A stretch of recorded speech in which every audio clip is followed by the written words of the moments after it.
اپنے اندر جذبہ پیدا کریں، ہم کچھ کر سکتے ہیں۔ غریب ساری زندگی دکھ ہی سنائے گا کہ میں غریب ہوں، اس نے محنت کب کرنی ہے، جد و جہد کب کرنی ہے، اس نے آگے کب پڑھنا ہے، وہ کب تک یہ کام کرے گا۔ اپنی زندگی کے اندر شعور پیدا کریں اور اپنی صلاحیت سے کوئی نفع لیں۔ آپ کیا کر سکتے ہیں زندگی میں؟ میں نے کہا کچھ نہیں کر سکتے، گلی سے روڑا تو اٹھا سکتے ہیں کہ نہیں؟ کچھ انقلاب اپنے مزاج میں پیدا کریں، کچھ تبدیلی پیدا کریں۔ اس کے لیے سب سے زیادہ ضروری یہ ہے کہ ہم اپنے اندر اخلاقی تبدیلی لانے میں کامیاب ہو جائیں۔ کائنات میں ایک قوم وہ سمجھتی ہے جن کا اخلاق سنور جاتا ہے، اور جو لوگ اپنے اندر اخلاقی تبدیلی نہیں نہ لاتے، آپ دیکھیں نبی پاک علیہ السلام کا انقلاب کس طرح کا ہے۔ عرب کے لوگ سمجھتے تھے کہ معاف کرنا بزدلی ہے، صبر کرنا بزدلی ہے۔ وہ کہتے تھے یہ کیا بات ہوئی، ہمارا دشمن کیا سمجھے گا کہ بزدل ہے، انہوں نے معاف کر دیا ہے۔ وہ کہتے تھے معاف کر دیں تو کمزور پڑ جائیں گے، سامنے والا کہے گا کہ ان کے پلے کچھ نہیں، معاف کر دیا۔ اور ہمارے زمانے میں آج معاف کمزور آدمی کرتا ہے، طاقتور آدمی معاف نہیں کرتا۔ وہ جس کے پاس طاقت نہیں ہوتی وہ کہتا ہے ٹھیک ہے میں نے اللہ پہ چھوڑ دیا، حالانکہ اس نے بھی اچھا کیا، پر کمال تو یہ ہے کہ تیرے پاس ساری طاقت ہو پھر بھی تو فیصلہ اللہ پہ چھوڑے۔ اور حضرت موسیٰ کلیم اللہ علیہ السلام نے عرض کیا تھا مالک تیرے بندوں میں تیری نظر میں معزز کون ہے؟ تو رب کریم نے فرمایا میرے کلیم جس کے پاس بدلہ لینے کی طاقت ہو پھر بھی معاف کر دے وہ رب کی نظر میں بڑی عزت والا ہے۔ عرب کے لوگ سمجھتے تھے یہ بزدلی ہے کہ میں معاف کر دوں، لیکن حضور نے ان کو اخلاقی طور پہ بدل دیا، اور نبی پاک نے فرمایا معاف کرنا بزدلی نہیں، یہ تو اعلیٰ ظرفی ہے۔ تو پھر کس طرح بھلا معافی ان کو ہوئی؟ فتح مکہ کے دن حضور نے اس طرح نہیں معاف کیا کہ پہلے ہمارے ہاں بھی لوگ معاف کرتے ہیں تو ہم پتہ کس طرح معاف کرتے ہیں، پہلے ساری اس کی زیادتیاں گنواتے ہیں۔ پتہ ہے نا تو نے اس وقت کیا کہا تھا، یاد ہے نا تو بڑی ڈینگے مارتا تھا، یاد ہے نا تو بڑی بڑکے مارتا تھا۔ عرب کے لوگ سارے سامنے کھڑے ہیں، پتہ کون کون ہیں؟ اکرمہ بن ابو جہل آخری دن تک لڑے، ابو سفیان آخری دن تک لڑے، سارے لوگ سامنے کھڑے، کچھ بھاگ گئے ہیں جان بچا رہے ہیں۔ حضور نے کیا فرمایا؟ فرمایا پتہ تمہارے ساتھ آج سلوک کیا کرنا ہے؟ یا رسول اللہ بتائیے۔ تو نبی پاک نے فرمایا وہی کرنا ہے جو جناب یوسف نے بھائیوں کے ساتھ کیا تھا، بات ہی کوئی نہیں کرنی، پچھلا قصہ چھیڑنا ہی نہیں، نہ کانٹے بچھانے کی بات کرنی ہے، نہ روڑے مارنے کی کرنی ہے، نہ بدر میں آنے کی کرنی ہے، نہ احد میں پتھر مار کے دانت شہید کرنے کی بات کرنی ہے، نہ خندق کی بات کرنی ہے، نہ خیبر کی کوئی بات۔ جاؤ نہ معاف کیا، بات ہی کوئی نہیں کرنی، معافی دے دی۔ ابو سفیان کہنے لگے حضور مجھے بھی معافی ہے۔ سونیا تیرے کرم پہ قربان جاؤں۔ میرے کریم فرمانے لگے تو قبیلے کا سردار ہے، مکہ شریف کے لوگ تجھے بڑا سمجھتے ہیں، دیکھ حضور معاف بھی کرتے ہیں اور عزت بھی دیتے ہیں۔ فرمایا جا میں نے تجھے معاف کیا، اور جو تیری حویلی میں آ کے پناہ لے لے گا میں اسے بھی معاف کر دوں گا، اسے بھی معافی مل جائے گی جو تیرے گھر آ جائے گا۔ اب تبدیلی آ گئی، وہ جو اندر کفر تھا وہ ٹوٹ گیا، انقلاب آ گیا۔ یہی ابو سفیان جو کل تک مخالفت میں لڑتے تھے پھر یہ حضور کے ساتھ جنگوں میں جاتے، اور اس طرح جاتے کہ حضور گھوڑے پہ بیٹھے اور جناب ابو سفیان نے گھوڑے کی لگام تھامی ہے، ہر میدان میں گئے، ہر جگہ خدمت کی۔ اکرمہ بن ابو جہل کا پتر ہے، کوئی کسر نہیں چھوڑی اس نے، حد کر دی، ہر جگہ لڑا، ہر مقام پہ۔ لیکن فتح مکہ کے موقع پر یہ بھاگ گیا تھا، جان بچا کے چھپ گیا۔ اس کی بیوی آئی، آگے کہنے لگی سونیا میرے چھوٹے چھوٹے بچے ہیں، مجھے پتہ چلا ہے کہ میرے شوہر کے لیے آپ نے ڈیتھ وارنٹ جاری کر دیے ہیں کہ جہاں ملے مار دیا جائے، صحابہ نے یہ اعلان کیا ہے، وہ سخت مجرم ہے، اس کے لیے سخت آرڈر جاری کیا گیا ہے۔ تو کریم کیا فرمانے لگے؟ حضور فرمانے لگے تو کیا چاہتی ہے؟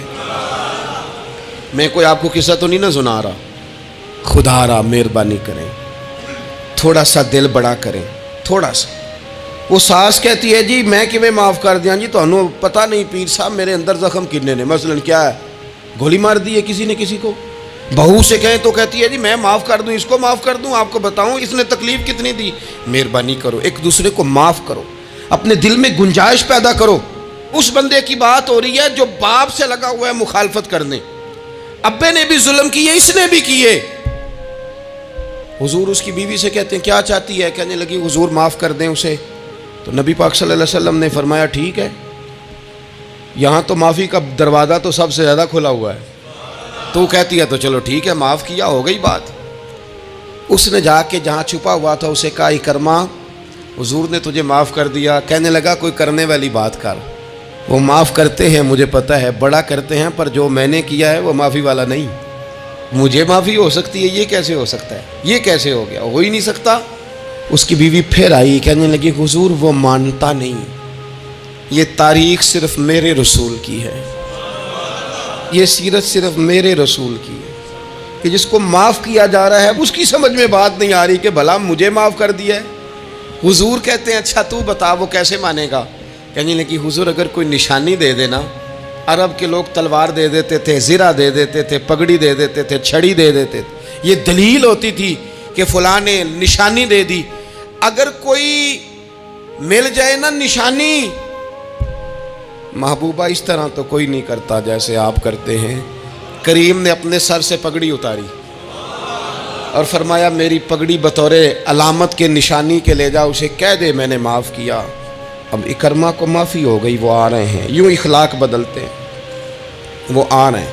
یہاں کوئی بڑا آدمی آئے نا تو پہلے اعلان ہوتا ہے فلاں بن فلاں صاحب آ رہے ہیں, اب ان کو دعوت دیتے ہیں, لیکن وہ اعلان چھوٹا کرتا ہے بڑے کے لیے. یہاں انوکھا باب ہے. اکرما کلمہ پڑھنے آ رہے ہیں, نبی پاک صحابہ سے کیا فرما رہے ہیں؟ فرمایا وہ کلمہ پڑھنے آ رہا ہے, اطاعت قبول کر کے آ رہا ہے, سر تسلیم خم کر کے آ رہا ہے, اس کے سامنے اس کے باپ کے کسی ظلم کا اظہار نہ کرنا. اس کے باپ نے بڑے ظلم کیے ہیں, زیادتیاں کی ہیں, ہم تذکرہ یہاں ہوتا ہے, لیکن اس کے سامنے نہ کرنا. اس کا تو ابا ہے نا, اس کا تو باپ ہے نا, کوئی بات نہ کرنا, اسے تکلیف ہوگی. کس کے لیے؟ صحابہ رو رہے ہیں, حضور یہ کس کے لیے تیاری کرا رہے ہو؟ وہ آ گئے, قدموں سے لگ گئے, کلمہ پڑھ لیا, کھول کے روئے, حضور میرے لیے بھی معافی ہے؟ تو کریم نے فرمایا ہاں میں رحمت والے رب کا رحمت والا رسول ہوں, ہے نا معافی. اکرما مسلمان ہو گئے. پھر تلوار کو صاف کر کے کہنے لگے سونیا پہلے یہ اسلام کی مخالفت میں لڑتی تھی, اب حمایت میں لڑے گی. مجھے بتائیں, ایک ایک گلی اکرما گئے اسلام کی حمایت میں تلوار لے کے, ایک ایک گلی. اور آپ پچھلے جہاد میں بھی گئے تھے, اس جہاد میں نہ جائیں تو کہنے لگے کفارہ نہیں ادا کرنا, پچھلے داغ نہیں صاف کرنے. میں جاؤں گا, گلی گلی جاؤں گا, نگر نگر جاؤں گا, جھنڈا لے کے جاؤں گا, میں بتاؤں گا کہ جب کوئی مدینے والے کے پاس آئے تو رب دل بدل دیا کرتا ہے. انقلاب آتے ہیں, عادتیں بدلتی ہیں, طبیعتوں میں تغیر آتا ہے. کون کہتا ہے نہیں آتا؟ میں جاؤں گا. حمص میں حضرت عمر کے زمانے تک اکرما لڑے, سالوں میدان میں رہے اسلام کی حمایت میں, اور پھر حمص کے میدان میں حضرت عمر کے دور میں لڑتے ہوئے شہادت کی موت اللہ نے انہیں عطا فرمائی. یہ آپ دیکھیں حضرت خالد بن ولید کون ہے؟ کہنے لگے حضور میں تو بڑی شدت سے اسلام کے خلاف لڑتا تھا, میری غلطیاں بھی معاف ہو جائیں گی.